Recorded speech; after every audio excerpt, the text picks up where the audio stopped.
Cupid limited और साथ में स्टरलाइट टेक्नोलॉजीज, इन दो कंपनीज के बारे में वीडियो बात करेंगे। अब व्यूअर्स की बहुत रिक्वेस्ट थी कि ऐसी कंपनीज बताओ जो क्यूपिड लिमिटेड की तरह बढ़िया रिटर्न दे सके।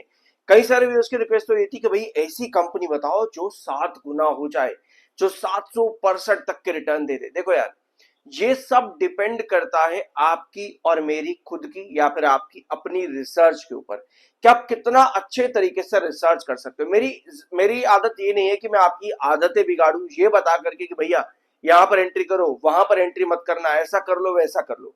आपको पता है कि मेरा चांस स्पेसिफिकली रहता है कि आपको पूरा कॉन्सेप्ट समझाने की कि किस रीजन से कोई कंपनी गिरी है, कोई कंपनी बढ़ी है, या कोई कंपनी गिर सकती है, कोई कंपनी किस रीजन से बढ़ सकती है। ये होता है कॉन्सेप्ट, ताकि हम अपने डिसीजन सही तरीके से ले सके। ऑलराइट, तो शुरुआत करते हैं इसी कॉन्सेप्ट को और डिटेल में आज की इस वीडियो में समझेंगे, अलग अलग कंपनीज के कंपैरिजन करते हुए शुरुआत करते हैं बिना टाइम वेस्ट किए। ऑलराइट, सबसे पहले हमारे पास है क्यूपिड लिमिटेड का कल के दिन का वीडियो का एक छोटा सा स्क्रीन। ये हम लोगों ने कल के दिन डिस्कस किया था कि 7 EMA को क्यूपिड लिमिटेड बार बार टच करने की कोशिश करता है। जब भी आपको एक बड़ा ब्रेकआउट मिल जाता है क्यूपिड लिमिटेड में, तो अगले सेशन में आपको करेक्शन मिलती है और फिर 7 EMA के आसपास आकर के वापस मोमेंटम कैरी करता है। ऑलराइट, यही चीज हम लोगों ने कल डिस्कस करी थी और ये क्यूपिड लिमिटेड में बार बार कैरी किया भी है। अब नेक्स्ट पॉइंट आपका ये आता है, ये कुछ व्यूअर्स हैं या फिर आप कह सकते हो कुछ तरीके के इन्वेस्टर हैं जो मार्केट में अपने कमेंट्स यानी कि अपना ओपिनियन शेयर करते हैं, पब्लिक ओपिनियन बेसिकली।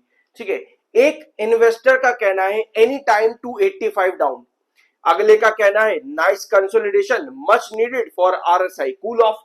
अब ये दो बातें आपके सामने आती हैं। अब भैया आप एज अ व्यूअर या फिर एज एन इन्वेस्टर आप क्या करोगे, अलग अलग लोगों के ओपिनियन देखने की कोशिश करोगे कि भैया कौन क्या बता रहा है, उसके हिसाब से भैया मैं क्या करूं, मुझे क्या करना चाहिए, आप ये समझने की कोशिश करोगे। पहला आपको बताते कि भैया 85 पर गिर जाएगा, अरे भाई 85 पर गिरने वाला है क्या, ये क्या बता रहा है ये, अरे भाई उसने बोला 85 पर गिर जाएगा, लेकिन किसी ने बोला 500 चला जाएगा। इस बीच में भैया मैं क्या करूं, मैं तो पैनिक में तो पागल हो जाऊंगा, ऐसे में क्या करूं। देखो, ये जो 85 वाले हैं, पहले मैं आपको एक बात बता दूं, ये तब से 85 का रोना रो रहे हैं जब ये 120 पड़ता है। पता ही आप लोगों को भैया गिर जाएगा, बर्बाद हो जाएगा, ये हो जाएगा, वो हो जाएगा। लेकिन आपको क्या इस बीच में एक छोटी सी थिन लाइन आती है इन दोनों पॉइंट्स के बीच में, उसको कहते हैं एनालिसिस। आपको एक चीज मालूम है, ये नेक्स्ट पॉइंट जो है ना, ये फिर भी ठीक है, आरएसआई कूल डाउन, क्योंकि अभी RSI and MFI Cupid limited का दोनों बेयरिश ओवरबोट में, और यही चीज क्यूपिड लिमिटेड में बार बार दिखी भी है कि जब भी 7 EMA के काफी ऊपर चला जाता है, टेक्निकल्स वहां पर बेयरिश दिखते हैं, तो थोड़ा सा करेक्शन के अंदर 7 EMA को बेस बनाते हुए इसका आरएसआई एमएफआई आपको नीचे आता देखने को मिलता है। यानी कि सेकंड कॉन्सेप्ट बिल्कुल सही है, इसमें कोई गड़बड़ी नहीं है। यानी कि क्यूपिड लिमिटेड को अगर वापस रिटर्न देना है तो आज जो करेक्शन क्यूपिड लिमिटेड के अंदर है, उस करेक्शन को देखते हुए इसके आरएसआई एमएफआई को 70s के एरिया पर आना जरूरी है। अगर ये कूल डाउन प्रोसेस नहीं कामयाब होता तो आपको पता है कि भैया प्रॉफिट बुकिंग आती है।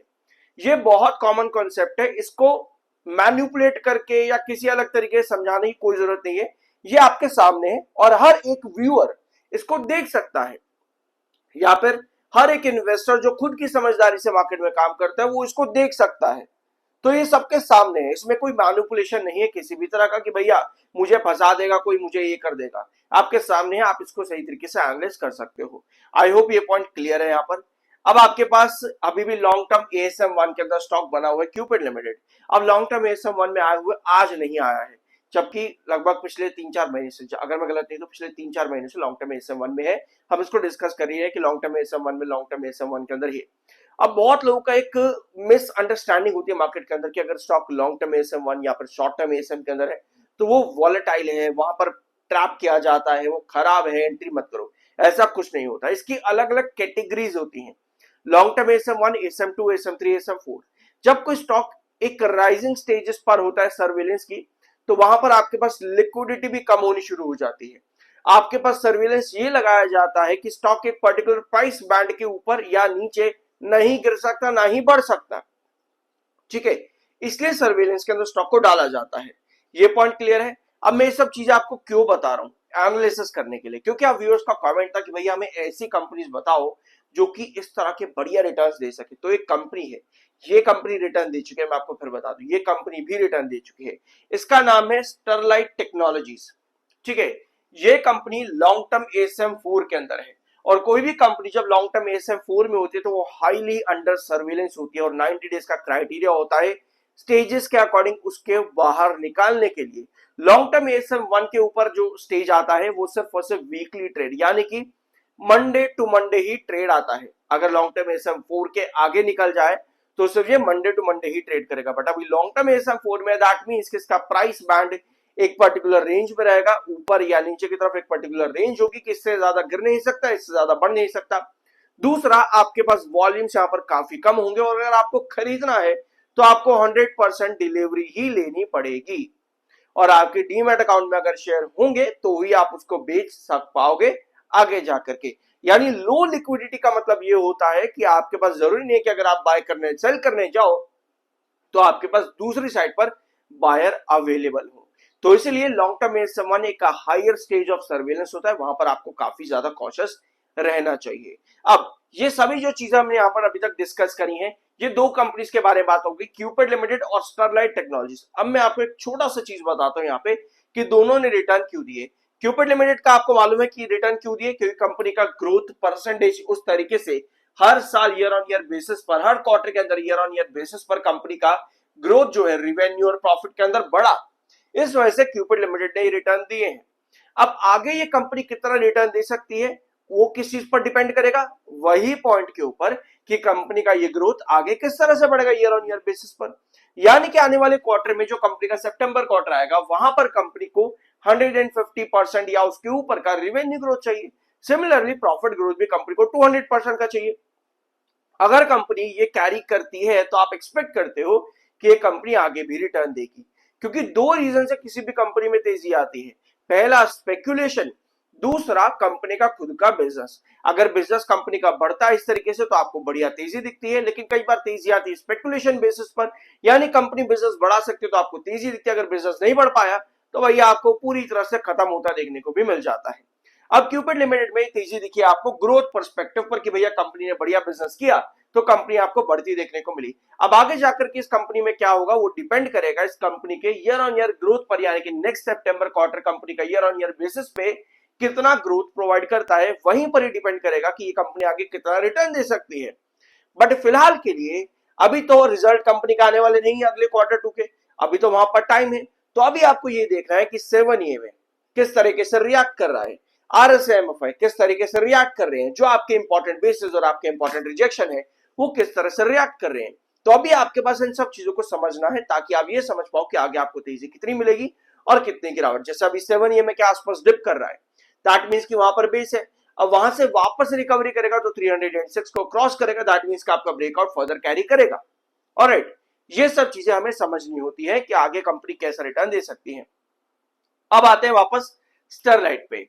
क्यूपिड लिमिटेड की तरह ही इस कंपनी पर भी आपको पी रेशियो ज्यादा देखने को मिलता है। यहां का पी रेशियो है 140 पे, 140 का कंपनी का पी है, मार्केट कैप 33,147 करोड़ है, डिविडेंड यील्ड कंपनी की 0% है, यानी कि कंपनी के पी को नीचे लाने के लिए डिविडेंड जैसी कोई चीज कंपनी नहीं दे रही है ताकि कंपनी की वैल्यूएशन को हाई ग्रोथ के साथ मेंटेन भी किया जाए।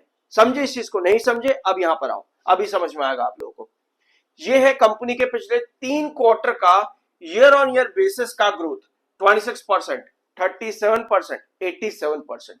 ये कंपनी ने पिछले 3 क्वार्टर के अंदर काम किया है और ये टाइम पीरियड आपका हो जाता है, दिसंबर का क्वार्टर रिजल्ट कंपनी ने दिया होगा जनवरी 2026 में और अभी जून क्वार्टर तो कंपनी ने दिया ही है, यानी कि जनवरी से लेकर के आज की डेट तक कंपनी में आपको रिटर्न भी दिखे होंगे। तो यहां पर आपको वो रिटर्न नजर भी आते हैं। यानी आपके पास अब क्या चीज होनी चाहिए, आपको ये तो समझ में आ गया कि क्यूपिड ने रिटर्न क्यों दिए, आपको ये भी दिख गया कि स्टरलाइट टेक्नोलॉजीज ने रिटर्न क्यों दिए। अब आपने यहां पर क्या चीज निकाली, कंक्लूजन आपने अभी तक क्या निकाला इस वीडियो के अंदर, आपने एक कंक्लूजन ये निकाला कि सबसे ज्यादा जरूरी है ग्रोथ। यहां पर आओ, वैसे वैसे ये सभी चीजें जो आप यहां पर अभी इस वीडियो के अंदर समझ रहे हो या जान रहे हो या सीख रहे हो, ये सभी चीजें मैं अपने पेड ग्रुप के अंदर सिखाता हूं अपने मेंबर्स के साथ में। तो अगर आप ज्वाइन करना तो चाहते हो तो कर सकते हो, अदरवाइज कोई इशू नहीं है। जितना आप यहां से यूट्यूब मेरे चैनल पर चाहो तो उतना गेन कर लेना, आपके लिए बेनिफिट है। फ्री में भी कितने सारे बेनिफिट आपको चैनल पर मिलते हैं। आई होप ये पॉइंट आप समझ लोगे। सब्सक्राइब जरूर कर देना। I am NISM certified. Okay, अभी आपने क्या देखा, यहाँ पर कंक्लूजन क्या निकला अभी आपका फाइनल।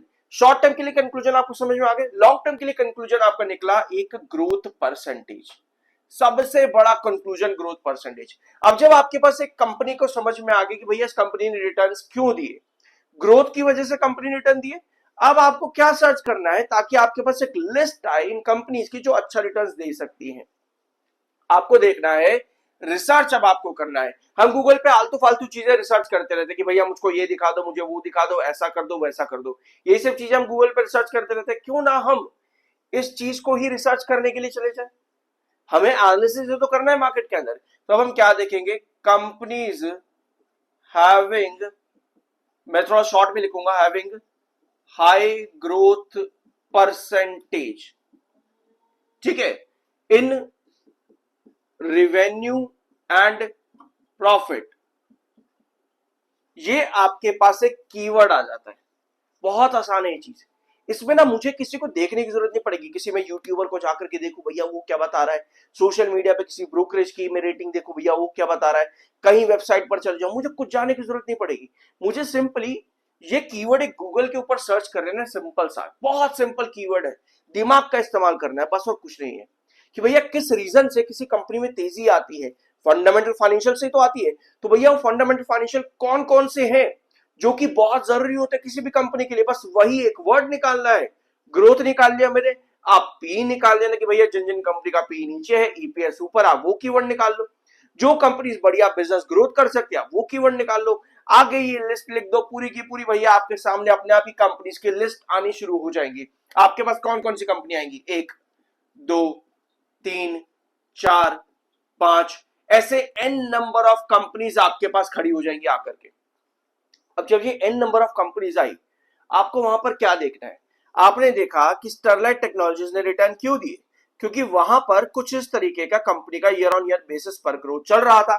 हर क्वार्टर पे ईयर ऑन ईयर बेसिस पर कंपनी अपना ग्रोथ बार बार बढ़ा रही थी। आपने ये चीज देखी, तो आपको उन कंपनीज की जब लिस्ट आएगी ना आपके पास में, आपको यही देखना है कि कौन सी कंपनी अभी इस तरह की ग्रोथ के स्टार्टिंग फेजेस के अंदर है, ताकि आप ये समझ सको कि एक पर्टिकुलर क्वार्टर में कंपनी किस तरह का रिजल्ट देती है। फॉर एग्जांपल सितंबर क्वार्टर भी कंपनी का आएगा, ठीक है, जो सितंबर क्वार्टर भी कंपनी का आएगा, क्वार्टर 2। आप ये देख पा रहे हो कि कंपनी हर क्वार्टर में अपना नंबर जो है वो बढ़ा रही है। आप अगर यहां पर एक चीज को समझ पाओ कि हर क्वार्टर में अगर नंबर बढ़ रहे हैं, और मैं एक्सपेक्ट करूं कि ये कंपनी आगे जाकर के ईयर ऑन ईयर बेसिस पर 1900 करोड़ ही अगर कंपनी रेवेन्यू लिया है, 1900 करोड़ फॉर एग्जांपल, इतना ही कंपनी अगर रेवेन्यू लेकर के आ जाए, दैट मींस ग्रोथ कितना हो जाएगा, लगभग 90% के आसपास, ऑलमोस्ट इतना कंपनी का। अगर 1934 दे तो ऑफकोर्स 90% के आसपास का हो जाएगा। यही चीज चाहिए आपको, तो आपको ये समझना होता है, प्री एनालिसिस करना होता है कि आगे क्वार्टर रिजल्ट की पॉसिबिलिटी क्या है। ठीक है, जब आप इस चीज को एनालाइज करने में कामयाब हो जाते हो, तब आप समझ पाते हो कि हाँ आगे भी ये कंपनी रिटर्न्स दे सकती है, आगे भी पॉसिबिलिटी अच्छी है। लेकिन स्टरलाइट टेक्नोलॉजी में आपको बता दूं कि लॉन्ग टर्म SM4 के अंदर है, तो यहाँ पर सर्विलेंस काफी ज्यादा हैवी है, काफी ज्यादा कॉशियस रहने की आपको यहाँ पर जरूरत पड़ती है, तो उस चीज का जरूर ध्यान में रखना। और अब आपके पास एक कीवर्ड बड़ा प्यारा सा आ चुका है। इसी तरीके से आपको और भी मार्केट में अलग अलग कीवर्ड्स यूज करने पड़ते हैं रिसर्च के लिए। मार्केट सिर्फ 2 चीजों का काम है, रिसर्च और एनालिसिस।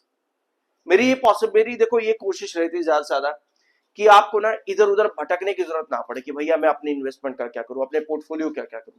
मेरी कोशिश चैनल पर ये रहती है कि आप खुद से इन सभी चीजों को समझ जाओ, सीख जाओ, ताकि मार्केट में नंबर ऑफ बढ़िया इन्वेस्टर्स बढ़े और मार्केट उतना ही बढ़िया रहे और आपका पोर्टफोलियो भी उतना बढ़िया रहे। इन चीजों को सीखने में कोई बुराई नहीं है, आपका ही फायदा है। मिलता अगले वीडियो में।